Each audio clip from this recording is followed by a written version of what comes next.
it will be so appreciated. A lot of us lack romance in our homes. The Prophet ﷺ talks about it. You know, I've had people come to complain saying, you know what, we haven't been intimate in 2 years. And I'm like, gosh, man, you know, I wonder what's going on here. You have to make an effort, my brothers, my sisters. Do you know the Sahaba radiallahu anhum, when they were told, fi bud'i ahadikum sadaqatan, to be intimate with your spouse is an act of worship and an act of charity. They were also looking and they wanted to ask a question. Subhanallah. They said, "Oh Messenger, hayati ahaduna shahwatahu wa yakunu lahu fi dhalika ajr." Yani, you mean I'm going to just fulfill my sexual desire and I'm going to get a reward for it, you know?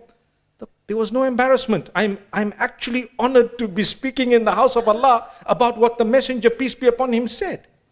He said, hey, if you were to put your organ in haram, would you get a sin? They said, yes.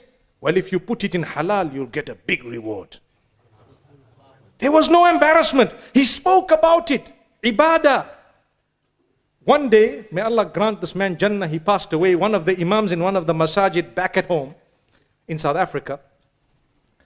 The imam was slightly late for Salatul Fajr. Slightly late, a few minutes. Now you know what happens with the imams. Normally you have the people behind, they roll, hey, you late. He got up, he said, brothers, don't pick on me. I was engaged in another act of worship. He says, I've come from ibadah to ibadah. It's a fact. And you know what?